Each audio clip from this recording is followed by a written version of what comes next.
que vengo a la Bienal, pero siempre me hace la misma ilusión o más. Con lo cual, evidentemente, a todo el equipo, Matías, Miguel, la gente que voy viendo, Carlos, Roberto, muy agradecido de estar de nuevo aquí. Yo siempre digo que, a veces digo que Buenos Aires, o hace años decía que Buenos Aires era mi segunda casa, ahora casi puedo decir casi que es la primera, ¿no? Porque paso mucho tiempo acá.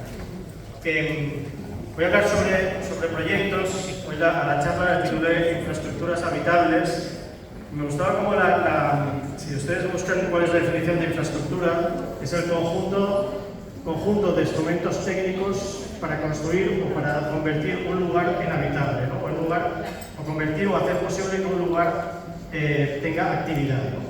Y eso me parece que es algo como muy interesante, ¿no? Hay algo asociado a la idea de infraestructura que es la idea de síntesis. Y es algo que siempre me interesa en la arquitectura. En la arquitectura del estudio transitamos desde diseño de joyas, mobiliario, viviendas unifamiliares o al gran grueso del estudio, que son todo lo que son equipamientos que vienen de concursos públicos, o terminando, por ejemplo, con parques, ¿no? Recientemente también ganamos algún concurso para un parque, por lo tanto, trabajamos todas las escalas, pero en todas las escalas hay siempre como esta voluntad del habitar, ¿no? De construir domesticidad, ¿no? Y eso lo veréis desde una escala, empezaré con escalas más efímeras, ¿no? Porque es un campo que me interesa mucho, ¿no? El efímero, el tiempo, te permite como trabajar el espacio como un laboratorio para precisamente luego aplicarlo en otro tipo de escalas, ¿no? Pero sobre todo me interesaba esta idea de infraestructuras en el sentido de hacer la síntesis sin renunciar a la complejidad. Es decir, cómo puedes hacer lo mínimo que sea capaz de reconocer en el tiempo la flexibilidad, pero al mismo tiempo cómo domesticarlo, convertirlo en habitable, ¿no? Voy a echar solo dos dibujos de este proyecto, básicamente porque es un proyecto que todavía no está realizado y que en un mes, si todo va bien, se va a realizar. Y es una intervención también como decía, efímera, ¿no? Eso que estamos viendo aquí es un volcán en una zona cerca de Barcelona, en una zona que se llama La Garrocha, una comarca que tiene como más de 40 volcanes inactivos, donde se produce cada año, organizan un festival de luz que se llama Lluernia, y donde me pidieron precisamente este año hacer como o ser el invitado, digamos, de fuera de la población, que hiciera una presentación, una exposición en este lugar, una intervención, como decíamos, efímera de 3 días, ¿no? Y como digo, es una zona volcánica, ¿no? Con mucho interés, y hay uno de los volcanes, que es ese que está aquí, que se llama el volcán de la Garrinada, que tiene 3 cráteres en realidad, sobre todo 2 muy visibles, que son esto en la parte superior, como siempre, y este en la parte inferior. Y aquí aparece uno intermedio, ¿no? Pero eso es interesante esta idea que tiene como muchos cráteres, ¿no? Y siempre comento que la arquitectura básicamente se basa en construir un suelo y construir un techo, ¿no? Cualquiera de ustedes, si va un día a la playa, evidentemente caminaría por toda la playa, pero si encuentra la toalla, no pisa la toalla. Allí hay un acto esencial de arquitectura, que es recintar un lugar. Nadie pisa la toalla, y es un lugar que todo el mundo hubiera pisado antes, ¿no? Para mí este cuenco, el cuenco que construyen los cráteres, es un lugar que ya recinta, ya construye la toalla, está construyendo un lugar que es un cuenco, ¿no? Una concavidad donde evidentemente está acotando esa montaña, está acotando ese paisaje y está convirtiendo todo ese lugar como inabastable, que es el paisaje, en un lugar más humano, simplemente porque hay un gesto topográfico que construye una concavidad, un cuenco, ¿no? A mí me pedían hacer una intervención en este cráter de aquí, y pensé que el segundo acto, ¿no? El segundo acto que alguien hace cuando va a la playa, aparte de colocar la toalla, es colocar una sombrilla. Es decir, una vez ha recintado el lugar, ya ha dicho, este lugar es mi zona, construye un cobijo, un elemento donde evidentemente está protegido de la intemperie, ¿no? Y básicamente eso es lo que va a hacer el proyecto. El proyecto va a cubrir un cráter que tiene 120 metros de diámetro con 10 kilómetros de cuerda de polietileno roja, que se va a reciclar al cabo de 3 días. Otro tema muy importante en las intervenciones efímeras y que te permite trabajar y convertirlo en un laboratorio, no solo es un laboratorio de experimentación espacial, sino también sobre economía circular. Es decir, entender de dónde vienen los materiales y hacia dónde irán en la posterioridad, ¿no? Por lo tanto, aquí lo que es interesante es entender que después de 3 días, lo que es efímero es el espacio, pero no el material. Entonces, lo que vamos a hacer, y también en ese sentido de efímero, de tocar lo mínimo el lugar, ya que es efímero, este espacio de aquí, lo que estoy aprovechando es la infraestructura del lugar. La infraestructura del lugar son los árboles. Siguiendo el curso del perímetro del cráter, hay un conjunto aquí de árboles que son los abetos, y en cambio en este de aquí solo hay un árbol en esta base de aquí, hay un árbol que es una encina. Es decir, va a ser una encina versus 60 abetos. Y lo que está ocurriendo aquí es un simple trenzado. Es una urdimbre, todos sabéis, ¿no? Esta idea del telar, ¿no? Donde siempre hay la trama, que es la horizontal, y la vertical, que es la urdimbre, ¿no? Pues la intervención simplemente va a hacer una urdimbre de 10 kilómetros de longitud que va a coser este lugar y va a construir simplemente un cobijo, una sombra sobre la cual estar dentro de ese cráter, ¿no? Como de repente domestizar un lugar que ha construido la naturaleza, ¿no? Esta intervención que hicimos en el 2014 con estudiantes, a mí me gusta siempre ponerla, me pongo muchas charlas, pero me gusta porque es una intervención pensada y realizada con estudiantes en Barcelona, delante de la catedral. Trata también de lo mismo, ¿no? De cómo hacer algo que sea capaz de estar temporalmente en el lugar, en este caso 3 semanas, y por lo tanto incidir o dañar lo mínimo, o cero, o nada, ¿no? Este lugar, ¿no? Pero al mismo tiempo también pensar qué ocurriría con este material, ¿no? Esta intervención, que nos pedían que tuviera como un lema o una palabra clave que era identidad, pensamos, que ya que lo estábamos trabajando desde una escuela de arquitectura, pensar que identidad en este caso tenía que ver con la identidad arquitectónica, y en este caso la de Barcelona. Identificamos cómo podía ser la pieza que fuera lo más abstracta posible, ¿no? Que fuera maleable, digamos, o manejable para poderla trabajar con nuestras propias manos, de manera que no solo pensáramos, sino que ejecutáramos ese espacio. Y cómo podíamos hacer que este elemento fuera capaz de representar a través de su ensamblado 3 épocas espaciales arquitectónicas de Barcelona, que son la época romana hace 2000 años, a través de los acueductos romanos, la época medieval, a través de las vueltas catalanas, y finalmente la abstracción y lo genérico de todo lo que es la grilla del ensanche de Cerdà. A partir de aquí empezamos a trabajar con esta pieza que veis aquí, que es una pieza de 22 metros de largo por 6 de ancho, que se coloca justo en el límite de lo que era la antigua ciudad romana, que es esa especie de huella que veis de media almendra, y que realmente en la puerta del Decumanus, todos sabéis que las ciudades romanas se organizaban a través del Cardus y el Decumanus, ¿no? A través del Decumanus, justo en la salida donde empezaba la ciudad medieval, que se derribó en el año 1949 para hacer un gran vacío delante de la catedral, aparecía este elemento que volvía a acotar una pequeña plaza medieval que había acá y que daba continuidad hacia el norte de la ciudad o hacia el interior, pensando desde el mar, daba conexión con el ensanche de Cerdà.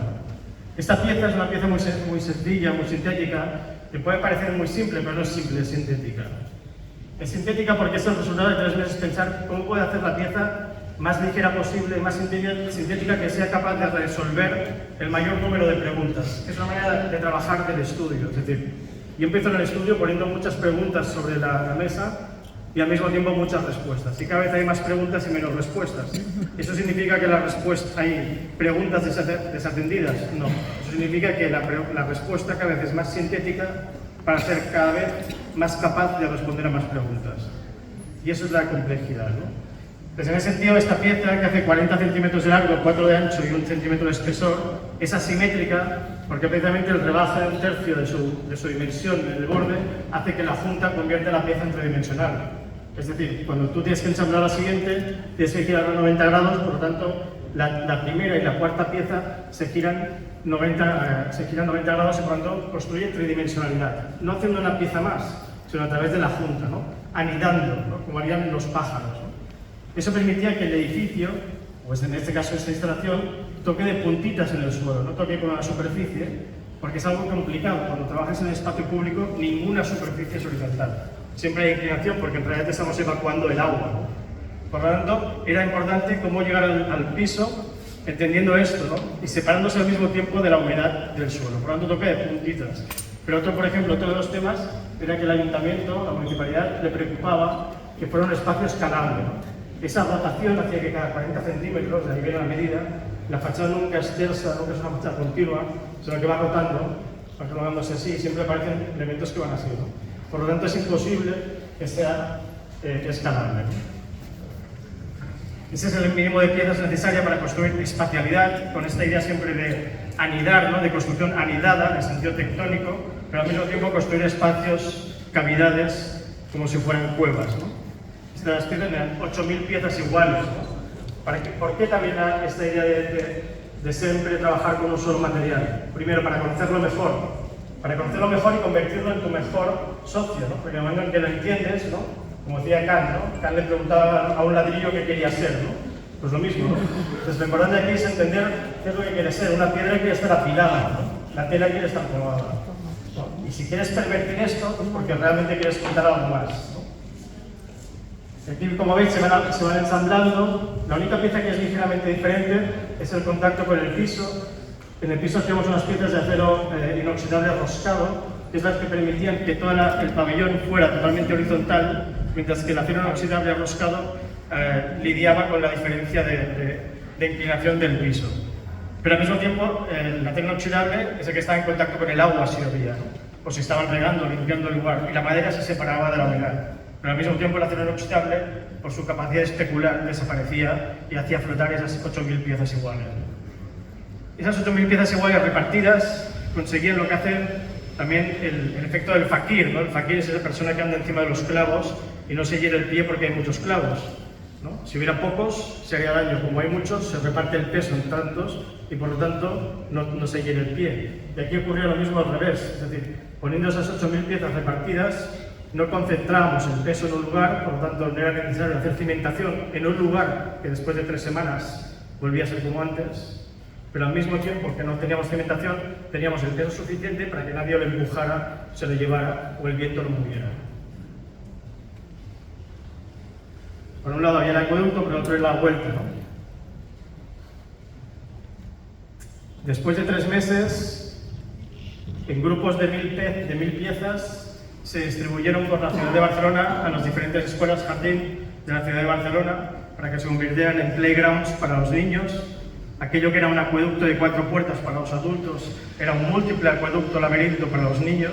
Hay que pensar que siempre el espacio público es tanto de los adultos como de los niños, y en este caso se trasladó a este lugar, a diferentes escuelas jardín. Cuando los niños lo destrozaron, esa madera se convirtió en compuesto orgánico de los huertos de las mismas escuelas, de los cuales un día a otro nacerán otros árboles que servirán para otro pabellón. Esta instalación, que no es efímera, sino que es permanente, me gusta enseñarla porque realmente es fruto de la Bienal, ¿no? Es fruto de un ejercicio que hicimos después de que participé en la Bienal de 2015. El equipo de la Bienal, en este caso encabezado por Miguel Jurado, me pidió si pensábamos algo para el 2016, para hacer algo entre bienales, ¿no? Que finalmente se ejecutó en el 2017, principios del 2017, conjuntamente con la municipalidad de Vicente López. Al principio pedían de hacer alguna pieza que fuera efímera y les convencimos al ayuntamiento de hacer algo que fuera efímero en su uso, pero que fuera permanente en su ser, ¿no? Y nos encargaron de hacer el Día de la Cultura, un lugar que estuviera en relación con la cultura en el Paseo de la Costa. Y empecé a trabajar sobre qué significa trabajar en este lugar, ¿no? Es un lugar del encuentro entre 2 horizontes impresionantes, ¿no? Sobre todo para los que somos europeos, ¿no? Para los europeos siempre cuando venimos a América, siempre la escala es lo que más nos impresiona, sobre todo, ¿no? Y este es un lugar de encuentro entre 2 horizontes, el horizonte del Río de la Plata y el horizonte de la Pampa, ¿no? Yo siempre digo que dentro de esta idea de la síntesis, nadie sintetiza mejor qué es la Pampa, que es Borges, ¿no? Diciendo que provoca vértigo horizontal, ¿no? Yo siempre he pensado que a mí me encantaría que mi arquitectura fuera capaz de decirse así, vértigo horizontal.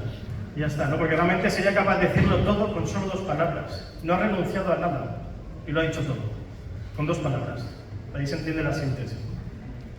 Y en este caso, pensamos en un lugar en el encuentro entre 2 horizontes, es importante que las personas no estén en contacto con el lugar de los horizontes, sino que esté flotando. Es decir, como ocurre ahora, si yo me colocara acá, aparte que soy bajito, si me colocara acá, evidentemente os vería menos, pero elevándome tengo relación con todos, estoy hablando con todo el público que hay acá, ¿no? Entonces, esa situación es bastante importante. Entonces empezamos a trabajar sobre una geometría, en este caso bastante sheriana, que fuera capaz de engullir a la gente, ¿no?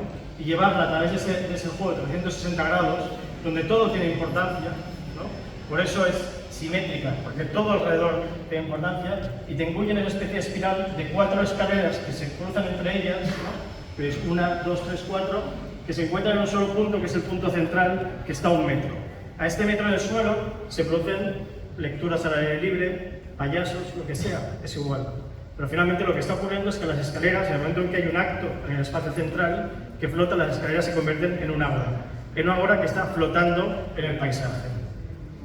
Todo eso se construye con un solo material también, que es el pino taedas, protegido con un lasur, porque es una instalación permanente, y siempre es un pino taedas de la misma dimensión, 5 centímetros por 5 centímetros, es decir, 2 pulgadas por 2 pulgadas, de longitudes variables. Fijaros que cuando estamos en esos lugares aparecen 4 piezas, después hay 2, después hay 1, y aparecen 4 piezas, no una pieza de 10 por 10. Porque también vuelve a tener sentido con un tema escalar, pero también con un tema de comportamiento material. Es decir, si elegimos una pieza de 10 por 10 de madera, tiene las fibras en un solo sentido.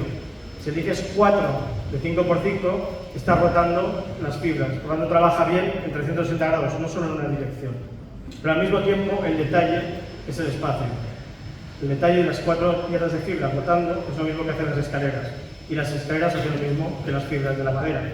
Por lo tanto, para nosotros es muy importante la idea de multiescalaridad, de que el proyecto no empieza de lo grande a lo pequeño, de lo pequeño a lo grande, sino que se piensa paralelamente. Esta es la maqueta desde debajo, la maqueta desde arriba, la fotografía.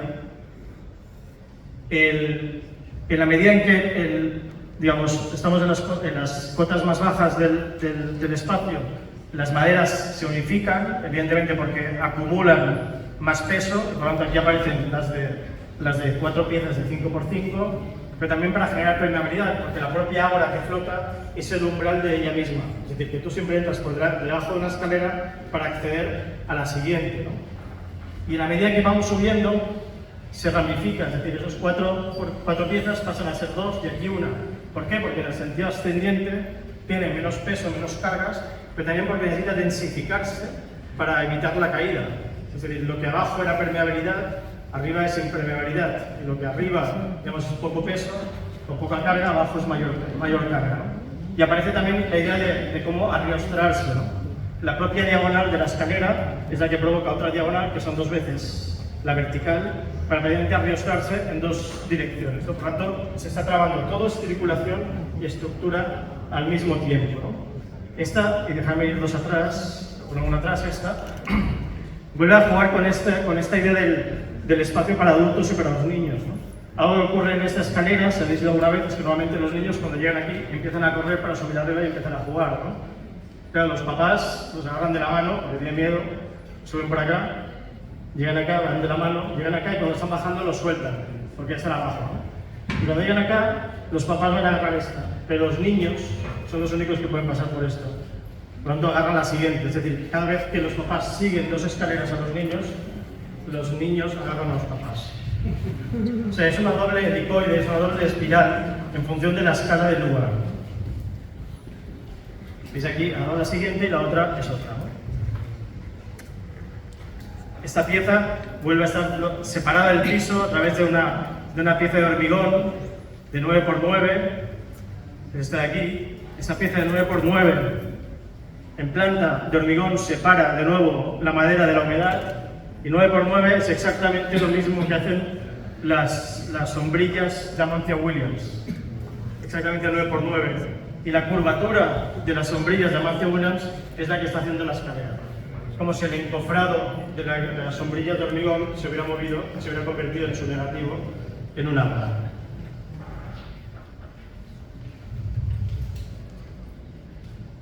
Desde lejos se entiende esta lectura de las 4 escaleras, a que nos vamos acercando, aparece esta idea de laberinto por desorientación. El simple giro 90 grados de este elemento hace que perdamos un poco la relación espacial, ¿no? Este es el espacio en el que pasan los niños y aquí el papá quiere ir al siguiente, ¿no? Pero ese espacio es el mismo que este es el mismo que este.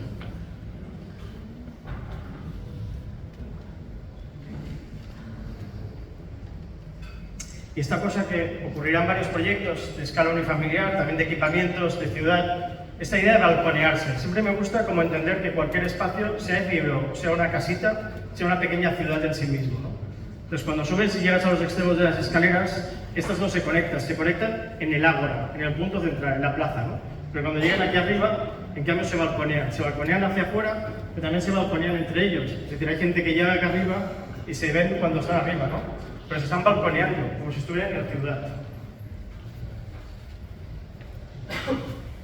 Siguiendo con el efímero, este es el último que pongo de efímero, porque para mí este fue también un proyecto muy importante, es un proyecto para Construmat. Construmat es una feria de construcción en Barcelona que ocurre cada 2 años y de miles de metros cuadrados, donde os podéis imaginar una feria llena de stands de 2,5 por 2,5 por 2,5, cada uno con sus tipografías, sus materiales, es decir, cada uno chillando, una pequeña ciudad otra vez, ¿no? Cada uno está como chillando, como representándose a sí mismo a través de colores, tipografías, etc. Se organizó un concurso para diseñar los espacios comunes, es decir, lo que ellos llaman el Talks, que era para conferencias, el Meetings para reuniones, y el Future, que es el lugar donde se exponen los elementos de innovación de esta feria de construcción. Estos espacios eran 3.000 metros cuadrados. 3.000 metros cuadrados significan 30.000 metros cuadrados de material, que duran 3 días. Es decir, todas las ediciones anteriores, después de 3 días, tiran 30.000 metros cuadrados de material a la basura. Eso es imperdonable, y menos en una feria de construcción y arquitectura. Por lo tanto, el reto fue cómo conseguir hacer un proyecto que trabaje con 30.000 metros cuadrados de material que al cabo de 3 días vuelva a ser usado, ¿no? Es decir, que sea otra vez economía circular. Y en ese sentido empecé a trabajar con 2 materiales aquí, porque ya que era de arquitectura también, una feria de construcción de arquitectura, pensaba que estaba bien que fuera didáctica, ¿no? Que explicara que el espacio arquitectónico se hace básicamente a través de 2 acciones, ¿no? Que son la tracción o la compresión, el colgar o el apilar, ¿no? Lo ligero y lo pesado, respectivamente. Empecé a trabajar con 2 materiales, uno era este, colgado haciendo unas catenarias, que en realidad es este, era geotextil, ¿no?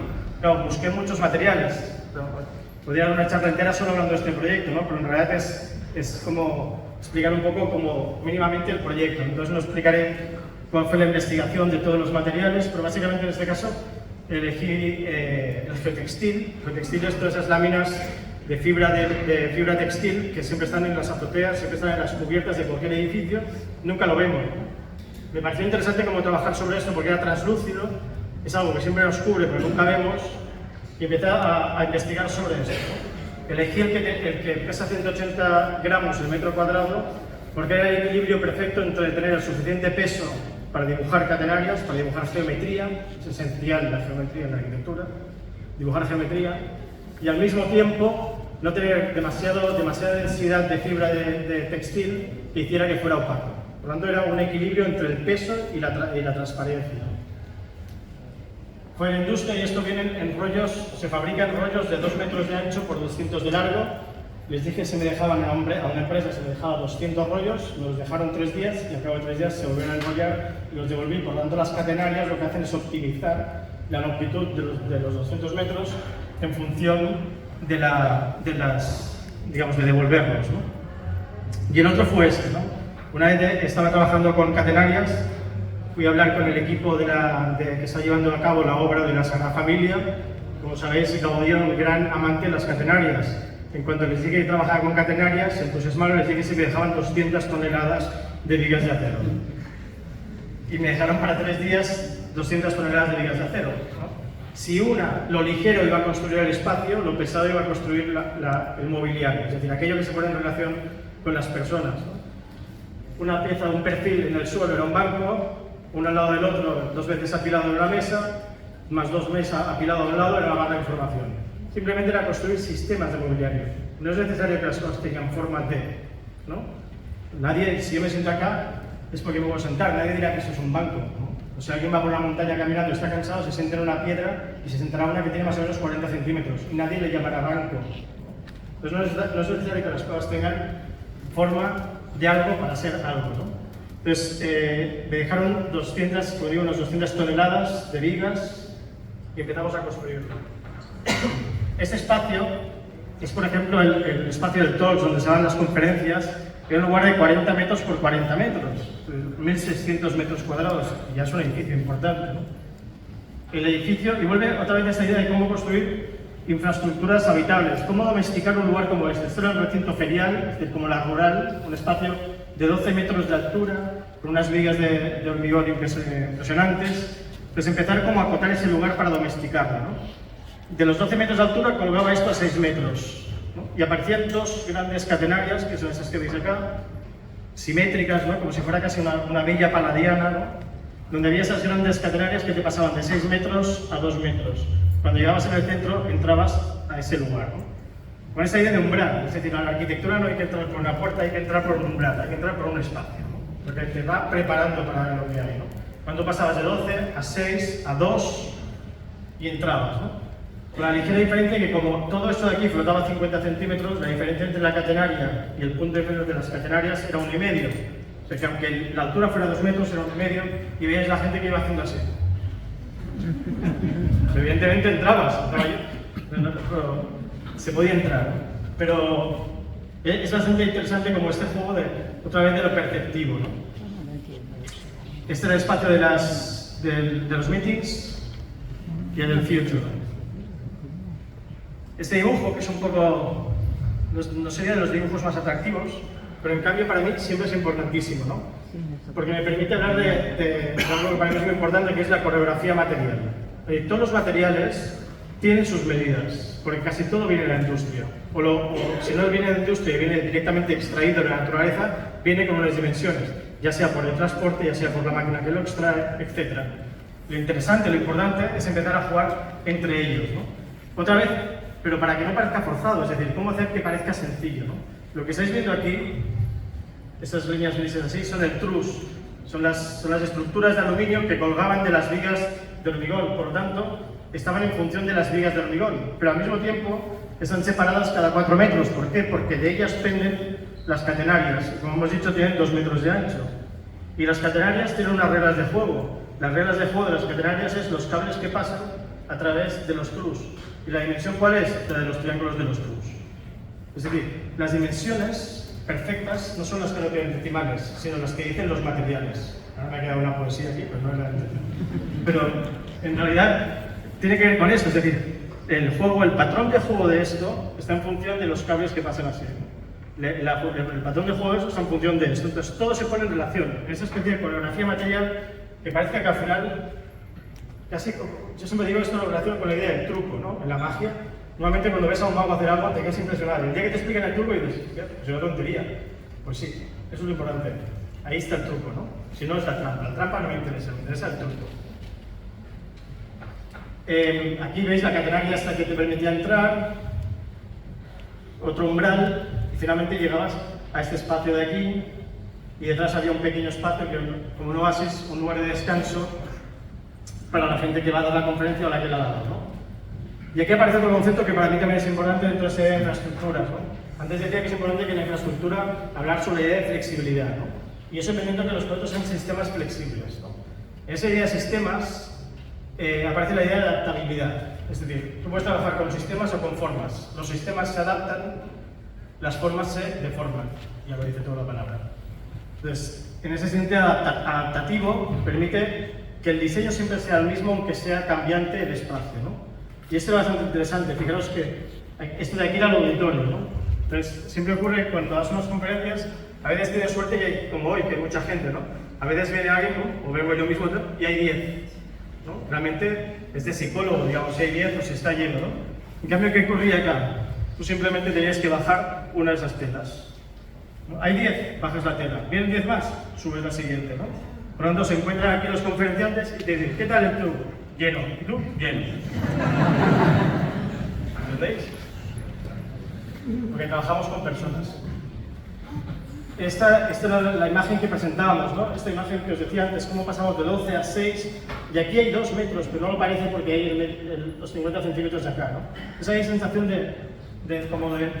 casi como de reverenciarse, ¿no? Pero al mismo tiempo también esa cuestión de forzar, ya que es un lugar, ya que el material es blando, está bien forzar que cuando algo es blando y cálido, se toque. En cambio, cuando no lo es, pues distanciar, ¿no? Provocar esas cuestiones también es importante. Esta es la otra imagen que presentamos para ganar el concurso. Fijaros que dibujamos todas las vigas iguales. Pues cagada, ¿no? Por ejemplo, todas las vigas vinieron todas diferentes, ¿no? Y esto, pero eso puede ser otro reto. O sea, lo importante de hacer esto, de ponerse en riesgo, es que solo con el riesgo aprendes. Si no, no aprendes. Si vuelves a hacer lo mismo que has hecho, no aprendes nada. ¿Vale? Solo el miedo y la capacidad de equivocarse es la que hace que aprendas. ¿Qué ocurrió acá? Todos vinieron diferentes, ¿no? Pero tú no le podías decir, déjamela acá al lado que ya la moveré porque pesaban 1 tonelada. Pero claro, lo había pedido yo, 1 tonelada. O sea.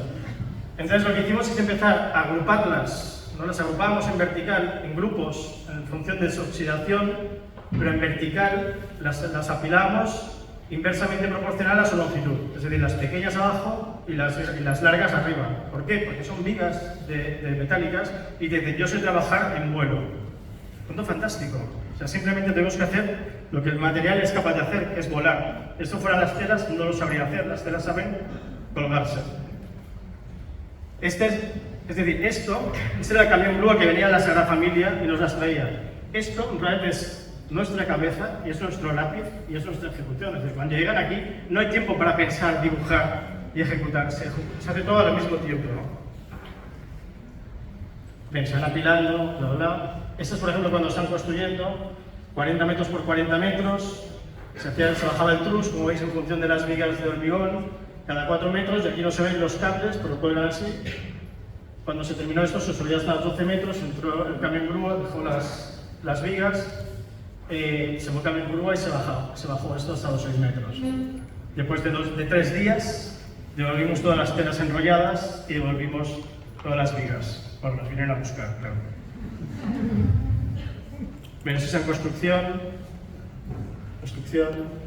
y esto ya construido, ¿no? Aquí veis cómo en este caso vinieron un grupito de naranjas, pues las pusimos juntas, y veis aquí lo que está ocurriendo, ¿no? Que realmente están flotando, ¿no? O no flotando, están volando, ¿no? Su capacidad de vuelo hacía que básicamente lo único que teníamos que hacer es escucharlas, igual que hacía Louis Kahn con el ladrillo, ¿no? Teníamos una mesa, o 2 más afiladas. Es esto. Y también nos gustaba esta cosa de que es una feria de construcción y arquitectura que estuviera en construcción, ¿no? Parecía que estuviera en construcción, ¿no? Realmente luego se lo llevaban, ¿no? Esta era la barra de información, por ejemplo, ¿no? Pero ¿sabéis qué es lo que más costó? Es no poner moqueta, no poner alfombra.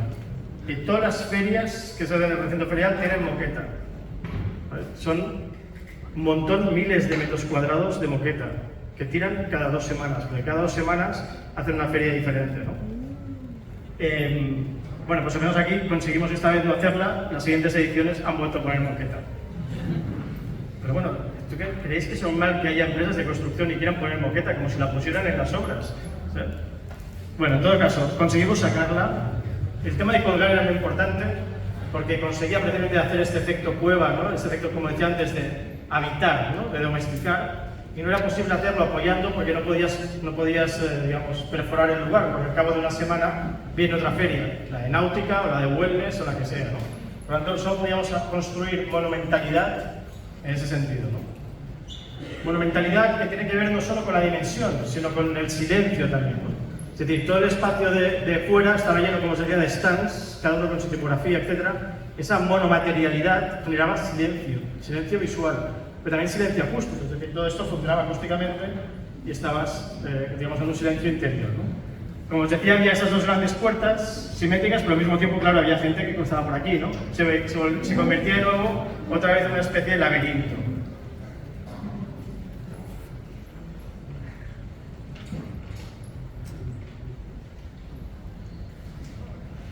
Y aparecen esas cosas, ¿no? De nuevo, es decir, aquí arriba, donde está toda esa especie de grilla del trus, hay una grilla totalmente equidistante y con la misma intensidad de luz.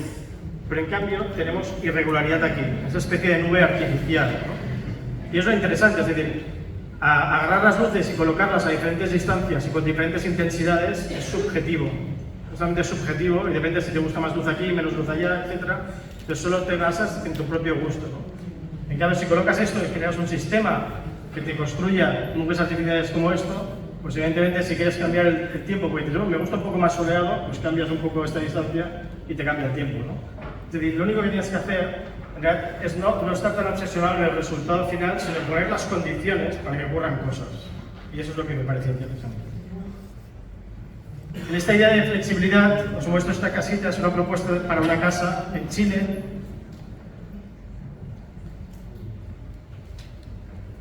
que hasta ahora de momento no se realizó, en un lugar que se llama 8 Quebradas, que es el espacio de aquí, donde hay un ingeniero que se llama Eduardo Godoy, que ahora ya se ha convertido en amigo, en base de cargar cosas que no se construyan, te acabas haciendo amigo, a menos que te quede eso, ¿no? Y bueno, dentro de este lugar que se llama 8 Quebradas, está haciendo una promoción que se llama 8 al cubo, que en este caso es la número 3 y la número 4, donde hay 8 casas de arquitectos chilenos, entre ellos Aravena, toda esta gente, y otra que son los 8 japoneses, que es Fujimoto, Nishizawa, Sejima, etc. Cuando estaban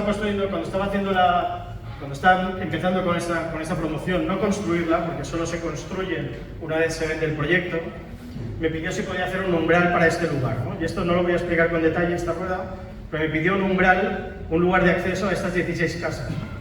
Y yo pregunté, bueno, ¿y cuántas están hechas? Ninguna. ¿Y dónde quieres la puerta, el umbral? Donde quieras. Es lo peor que te pueden responder. ¿Sabes? Como arquitecto lo único que puedes hacer es como el judo, yo siempre lo digo como el judo, ¿no? Hay que aprovechar la fuerza del otro a favor tuyo, ¿no? Eso es la arquitectura. Entonces cuando dices dónde quieres, dices, joder, te has quedado sin fuerza, ¿no? Pero descubrí que había una vía de tren obsoleta que recorría todo el país de norte a sur. Decidí hacer una rueda de 6 metros de diámetro que se movía con el viento, con lo cual no estaba en un lugar nunca, y en todos a la vez, ¿no? ¿Qué es esta rueda? De 6 metros de diámetro, que está aquí, ya no está ahora ya, y que con el viento, ¿no? Pues uno supone que se deslizará y por tanto la puerta estará siempre en todos y en ninguno de los lugares, ¿no? Que era una manera elegante de responderle, ¿no? Bueno, algún día el viento fue en el otro sentido y la rueda ya no está. Bien, esta misma persona me dijo, al cabo de un año así, ya nos habíamos hecho amigos, me dice, me gustaría que hicieras una casa, dice, las que son de aquí, como son arquitectos chilenos y japoneses, pues no puede ser, y tal. Ellos son de hormigón, las que están acá adelante, haz una acá detrás, que estaría bien que fuera la mayoría de madera, ¿no? Y dije, bueno, yo trabajo bastante en madera, pero aparte pensé, en esta cosa monomaterial, pues trabajaría solo con madera, ¿no? Y me dice, y le pregunté, ¿dónde va? Pues da, donde quieras. ¿Y para quién es? Para nadie. Bien, perfecto. Es volver otra vez a lo mismo, cómo hacer una casa para nadie, para ningún lugar, significa hacer una casa para cualquier lugar, para cualquier persona. Y es lo mismo que la rueda, ¿no? Es una casa de segunda residencia y empecé a trabajarla de nuevo cuadrada, básicamente porque como no tiene lugar, no tiene orientación, por lo tanto no tiene que tener dirección, es simétrica, es isótropa, ¿no? Y una casa la llamo la casa 8+1 porque son 8 cuadrados perimetrales más 1 central, pero también porque hay 8 que son intercambiables y uno que no, que es el centro, que es la cocina, es el fuego. Buscando un poco que es la casa de segunda residencia en medio del paisaje, fue la casa más ancestral que hay, que es el hogar, ¿no? Las personas alrededor del hogar, del fuego, ya sea para calentarse o para cocinar, es el primer hogar que existe, el primer acto doméstico, ¿no? Cuando empecé a pensar en hacer una casa que fuera intercambiable, como ocurre en las casas tradicionales japonesas, ¿no? Donde la dimensión del espacio permite que sea itinerante en su uso, otra vez lo efímero, pero en cambio convertido en permanente, y aquí aparecía lo que decía el fuego, ¿no? Esos espacios que normalmente necesitan ser cerrados, como los baños y los espacios de guardado, se atomizaban en esas barras de acá, ¿no? O sea, entonces esto es una grilla siempre de 1 por 1, la base es una grilla de 1 por 1, la cubierta es de 1 por 1, multiplicado por 15 por 15 veces, y en cambio esos espacios de aquí siempre llevan sumando como esos puntos de aquí de 1 por 3, ¿no? En cada uno de esos espacios atomizados de 1 por 3 hay una infraestructura de guardado o infraestructura del agua. Es decir, la grilla de arriba, la grilla de la cubierta, es un acueducto en 2 direcciones que lleva siempre el agua a esos puntos. De manera que en realidad el usuario, quien viniera a vivir acá, podría elegir dónde va a colocar la bacha, la ducha o el inodoro, porque lo que hacía es atomizar esos lugares. No era un lugar, digamos, una habitación con esas cosas, sino que se iban atomizando, ¿no? Había 4 grandes vigas de hormigón que coincidían con los ejes de esas piedras atomizadas, que son de nuevo las que lidian con la topografía. La viga de hormigón, digamos, absorbe la topografía versus la horizontalidad de la madera y vuelve otra vez a separar la madera de la humedad. Esa era la opción, ¿no? Esto permitía como que cambiar el tiempo, ¿no? Por ejemplo, aquí es una sala de estar, el comedor, una habitación y 2 habitaciones, pero si los hijos todavía no tienen, no necesitan, pues pueden poner el comedor acá y lo cambian aquí, o se dan cuenta que es más bonito en primavera que está acá y en otoño acá, etc. Ponía yo algunas ciertas reglas de juego, ¿no? O sea, que por ejemplo las esquinas, las 4 esquinas siempre fueran habitaciones abiertas, para que la casa no se mostrara al paisaje con convexidades, sino siempre con cavidades, abrazando el lugar, abrazando el paisaje. Es una casa exterior, una casa de fuera. Y evidentemente todos esos lugares que decía ya guardado, que al mismo tiempo son columnas vacías, son son otra vez esa idea de espaciar, ¿no? De construir que incluso una columna es un lugar vacío donde hay un cierto uso en su interior. Y ese es el espacio, ¿no? Es un espacio que aparte trabaja sobre otro tema que para mí también es muy importante en el estudio, que es la idea de la percepción, ¿no? Lo importante no es tener más, sino parecerlo en este caso. Y no se trata de tener más metros cuadrados y más en una segunda residencia, sino hacer que el espacio parezca infinito, ¿no? ¿Y cómo se construye esto? Se construye sobre todo a través de dos mecanismos. Uno es diagonalizando el espacio. Es decir, si nosotros entramos en cualquier habitación, si la ventana en lugar de estar en la diagonal, parecerá que el espacio es mayor. Simplemente porque los ojos tienden a mirar hacia donde la vista se alarga. Entonces, simplemente abriendo las esquinas, construyes que los espacios parezcan mayores, por lo tanto, diagonalizar.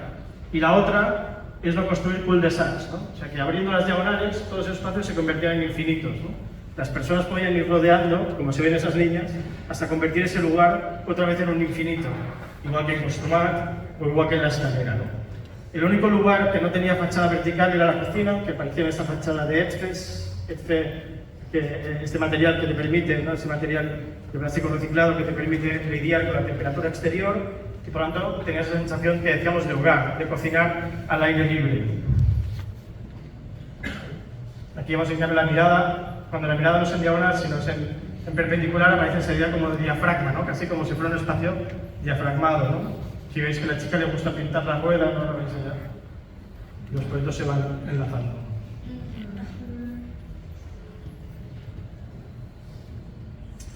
Bien, para el mismo tipo, un día a cabo de un año hice un quincho en Santiago de Chile, por al lado en Curacaví. Vino a la inauguración y cuando vine a la inauguración me dice, ya están en marcha 2 casas. Me dice la de Ishigami y la de Aravena. ¿Te vienes a verlas? Digo, hombre, está 2 horas y media esto, digamos. ¿Te vienes a verlas? No, 20 y tal. Y tal. Entonces, mientras íbamos acercándonos, ya entendí el por qué quería ir a verlas, ¿no? Me dijo, oye, mira, es que ocurre que nadie compra los proyectos, porque claro, los proyectos los ve, la gente viene a ver el lugar, le encanta, pero es que la noche es espectacular y nadie se queda a dormir, ¿no? Porque no hay ningún lugar, es un lugar en la nada, es el principio del desierto de Atacama, ¿no? Me dice, ¿por qué no te piensas un hotelito de 4 habitaciones? Un poco se hizo, ¿eh? Entonces, me dice, piénsate un hotelito de 4 habitaciones, ¿no? Entonces, fuimos a ver el lugar. Cuando fuimos a ver el lugar, ya os digo, esto es el proyecto de las 16 casas. Se estaba construyendo esta de Ishigami, fantástica, es una especie de olas de hormigón. Y se está construyendo esta, que seguro que la habéis visto múltiples veces publicada, que es una casa de Aravena, que son como 3 volúmenes de hormigón colocados así, digamos, como apoyados unos sobre los otros, ¿no? Y cuando fuimos a verlo, esta era la casa. O sea, la casa de Aravena es la que está aquí detrás, es esta de hormigón. Y todo eso es el paisaje que había en ese momento, que aparte, como era anochecer, era fantástico con la luz de Oriente, maravilloso, ¿no? Y fijaos que en realidad estaba todo el andamiaje para poder construir el hormigón, que se hace con piezas de 7,5 por 7,5, de 3 pulgadas por 3 pulgadas, y las de encofrado, que son asimétricas, ¿no? Y yo básicamente lo que le pregunté es, ¿de dónde viene la gente a trabajar acá? Y dice, bueno, algunos vienen de Chile, vienen muy lejos, porque en realidad no hay una población cercana que es Los Vilos, pero no es una población muy grande, ¿no? Y le pregunté, ¿qué haces con esto? ¿No? O sea, ¿qué haces con toda esta madera? Y la tiro. Él tiraba esto y tiraba el conocimiento, es decir, estas personas que habían hecho sus andamiajes, cuando se terminaba el hormigón se iban, ¿no? Y yo simplemente lo que le propuse es, guardemos este material, toda esta madera, y guardemos el conocimiento, que se queden las personas aquí, porque la idea es construir un hotel que sea esto, ¿no? O sea, que sea realmente lo que están haciendo esas personas, ¿no? Como veis aquí hay mucha densidad, porque 7,5 por 7,5 evidentemente es muy delgado, con lo cual hacía muy denso, pero eso sabemos todos, ¿no? Que muy denso, muy cerca es mucho más transparente que más pesado, más lejano, ¿no? Por lo tanto, eso se hacían siempre con piezas de 7,5 por 7,5 y las diagonales, que son las que arriostraban en el otro sentido. Aquí veis la bacha también era lo mismo, la ducha, las lamas que te dan privacidad trabajaban sobre la pieza asimétrica, ¿no? Y básicamente esa idea también de temporalidad, o sea, levantarse del suelo, dejar que la biodiversidad pase por debajo y que dé esa sensación de nuevo de que está allí temporalmente, que luego esas maderas se irán a otro lugar, ¿no? Para construir otra cosa, ¿no? Esa idea de pórtico de repetición, y paso a otra escala ahora, fue, por ejemplo, una idea para la construcción de este proyecto, que fue también fruto de un concurso ganado, para un parque de bomberos, ¿no? De hecho, es el primer parque de bomberos construido en madera en toda España, ¿no? Nos convencimos de la madera por un tema, evidentemente, no solo por temas de sostenibilidad, etcétera, que ahora evidentemente es esencial, sino también por un tema de rapidez de construcción, ¿no? Claro, todos hacían la misma broma, ¿no? Claro, fantástico, ¿no? Que los bomberos están cerca, ¿no? Pero en realidad la madera es menos conductiva que el acero. Es decir, el acero quema mucho más rápido que la madera, pero como asociamos la madera a la chimenea, ¿no? A la leña, ¿no? Siempre nos pensamos que quema mucho más rápido, por eso es más conductivo el acero. Y otra cosa bastante bonita es que realmente los materiales necesitan protegerse del fuego, necesitan protegerse con otro material. En cambio, la madera se hace con el propio material. Es decir, si una viga necesita ser de 20 por 60, lo que se hace es que sea de 30 por 90, por ejemplo, ¿no? Ese cambio de espesor es el que cuando dicen esta viga es una RF90, es decir, lo que quema 90 minutos, ¿no? Resistente a fuego 90 minutos, lo que quema en 90 minutos es el espesor que les ha dado de más. A partir de los 90 minutos empezaría a quemar lo que realmente se estructura, ¿no? Es bastante bonito, con esta idea de monomaterialidad, cómo es capaz el propio material de protegerse a sí mismo, ¿no?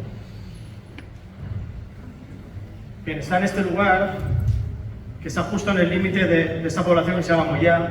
Esas típicas poblaciones que ocurren también en toda España, ¿no? Que tienen núcleos antiguos muy lindos, pero que poco a poco se están esparciendo con viviendas, cuanto más lejos del núcleo central, más autoconstruidas, ¿no?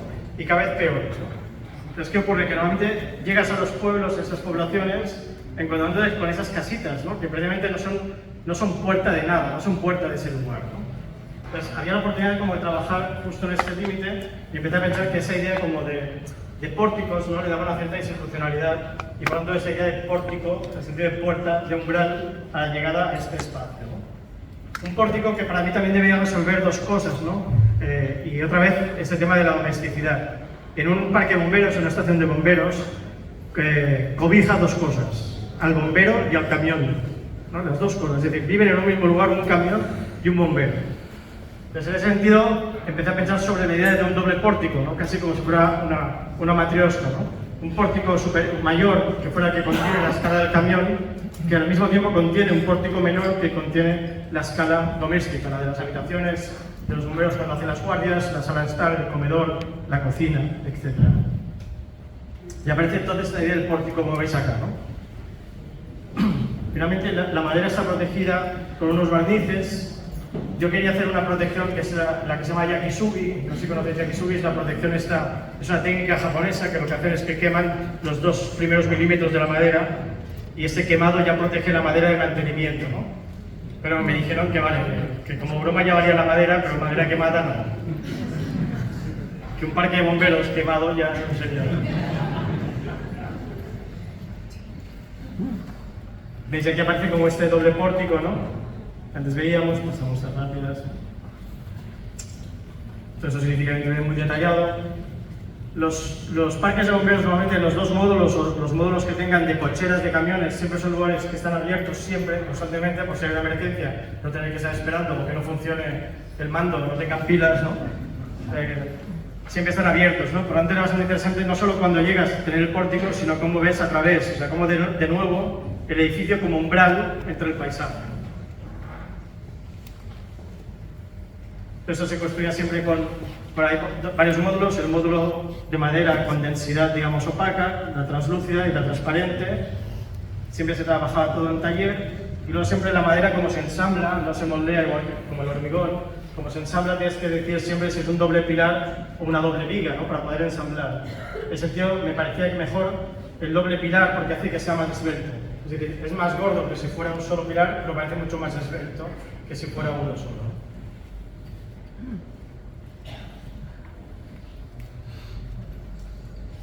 Aquí lo que veíamos, ¿no? La idea del pórtico incluido dentro del pórtico, ¿no? Entonces aparecen 6 pórticos exteriores, 4 pórticos interiores.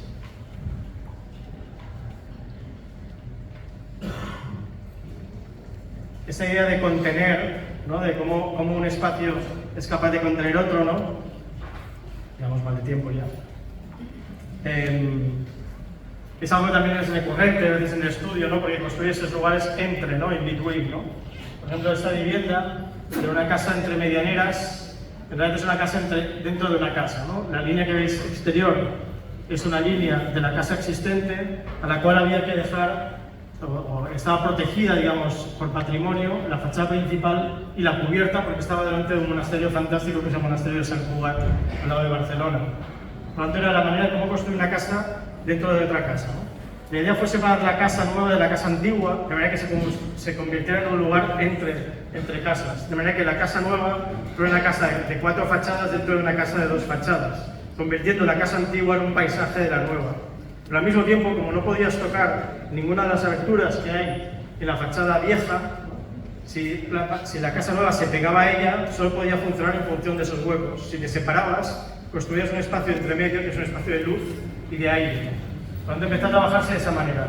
La casa nueva, que es el rectángulo que veis en un gris más clarito, es de bloque de hormigón y finalmente dentro de ese gran vacío nuevo, se disponían unas piezas como de casas y estantes de madera que en realidad eran los espacios habitables, ¿no?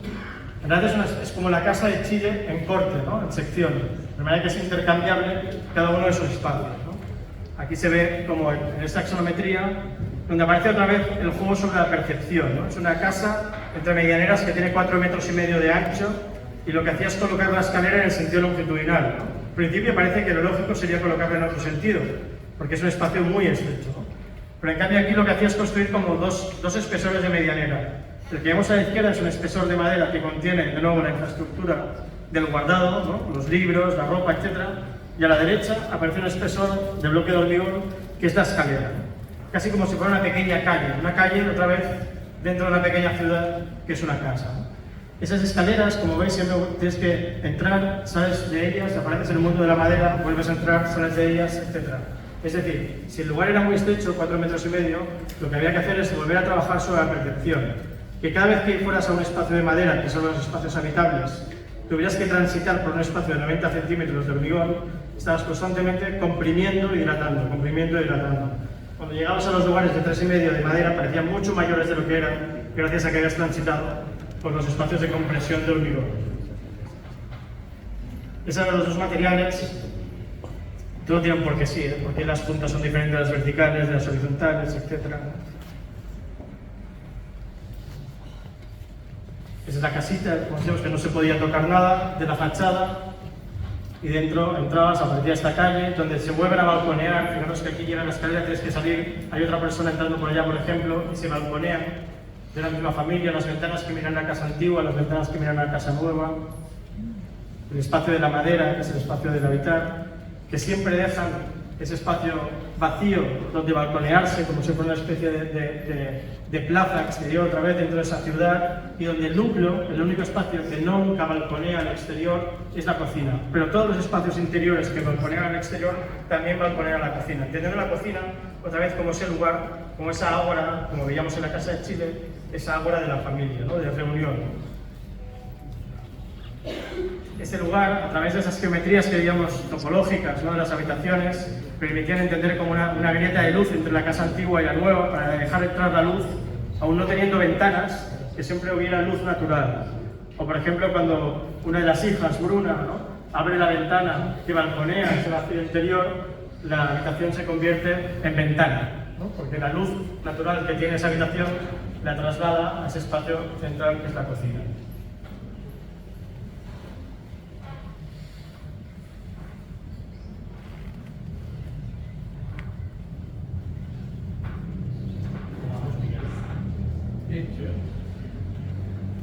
Bien, este lenguaje de un espacio dentro de otro espacio, ¿no? Y cómo dialogar entre ellos. Fijaros que en Construmat ya aparecía la idea esta de la tela, de lo ligero, versus el acero, lo pesado, ¿no? Estaría constantemente entre lo tectónico y lo estereotómico, o entre lo vegetal y lo mineral, ¿no? Y ese es el caso de este concurso, que sacamos un segundo premio para hacer 24 viviendas de régimen público, de régimen social, en Ibiza, donde aparecían una construcción totalmente vernácula, hecha en piedra en su borde, que lo que hacía es trabajar en inercia térmica. Es decir, cuando estamos en el clima mediterráneo, que hace mucho calor, es muy importante protegerse de crear inercia térmica, tanto en el frío como en el calor. Por lo tanto, lo que hacíamos es trabajar el edificio como si fuera un edificio anidado, en anillos. El exterior era de piedra y el interior era de madera, ¿no? Es algo que también ocurría, por ejemplo, aquí en el edificio de la Ikela, que seguramente no nos da tiempo de verlo, ¿no? Es como trabajar la obra a dos ritmos. Trabajar un ritmo in situ y mientras hacen in situ, industrializar otra parte, de manera que luego se pueda ejecutar, ¿no? Pues aquí se hacía in situ todo este anillo de borde de piedra y mientras tanto se industrializaba todo el interior de madera que se colocaba en ese espacio interior, ¿no? Y todas estas geometrías de nuevo no son casuales, sino que precisamente la construcción en piedra requiere trabajar en vueltas, ¿no? En bóvedas. Este era el recinto, fijaos que está orientado sur-norte, en diagonal, era un cuadrado, se aparece el cuadrado aquí ya por casualidad, no por intención, y porque además está en la diagonal de la orientación. Entonces empezaréis a ver cómo otra vez hay el juego este entre la isotropía del cuadrado y la variación dentro de esa isotropía para construir precisamente diversidad, ¿no? Aquí aparece el anillo exterior construido en piedra y ese espacio vaciado interior que va a recibir, una vez eso se ha consolidado, va a recibir toda la construcción en madera. Ahora veréis en una planta cómo se va construyendo por anillos, ¿no? Los usos van ocupando en anillos como si fuera una cebolla, y lo que está ocurriendo es que en las dos caras sur, la sureste y la suroeste, que serían vuestros nortes, aparecen unos patios pequeños con terrazas que permiten la ventilación cruzada. En cambio, cuando están al norte, noreste y noroeste, desaparecen las terrazas en favor de ganar un patio mayor, porque el patio mayor lo que hace es captar entonces la luz de sur, ¿no? Y por lo tanto convertirse en invernaderos, ¿no? En captadores solares para vuestro norte, que es vuestro sur. Esta es la pieza, veis el anillo de piedra versus la construcción, el oasis interior de madera, es el parking. Vamos a verlo en grande. Aquí se ve esta planta, ¿no? Aquí en este lado siempre están apareciendo las terrazas y los dormitorios. En el siguiente aparecen los patios, cocinas, comedores. En este de aquí aparecen los baños, de manera que los baños, sus instalaciones se pueden registrar desde el espacio comunitario, que es esa pasarela, y la escalera con el oasis. La planta baja elevada de parking permite que el aire circule a través del parking y de ese espacio, y aquí vemos cómo aparece esa especie de diagonal simétrica en ese sentido, ¿no? Es decir, lo que decía antes, aquí aparecen terrazas más patios, y aquí desaparecen las terrazas, los comedores se pasan donde estaban las terrazas en el sur, y se aumenta el patio para precisamente poder tener captación solar de sur. Eso es lo que veíamos. Aquí vemos cómo en invierno ese espacio de aquí se cierra y se capta, ¿no? Se recolecta el calor, y en verano en cambio se abre y ventila ese espacio de aquí a través de la planta baja libre, cuando refresca en el norte el verano. En cambio, cuando llegamos arriba, estas vueltas de piedra solo están en una sola dirección, que es la dirección principal del viento respecto a las brisas marinas, ¿no? De manera que la propia vuelta construida de este espacio, de esta superficie, que es la superficie más afectada por el sol, que es la horizontal de la cubierta, construía unos túneles de viento de manera que el viento pasara a mayor velocidad y refrescara en lugar de calentar. Por lo tanto, todo tiene que ver con la geometría, no solo del propio material, sino de su comportamiento, ¿no? Si por fuera una situación súper vernácula, ¿no? Y muy, digamos, casi fortificada, como que recuerda las construcciones del Mediterráneo, ¿no?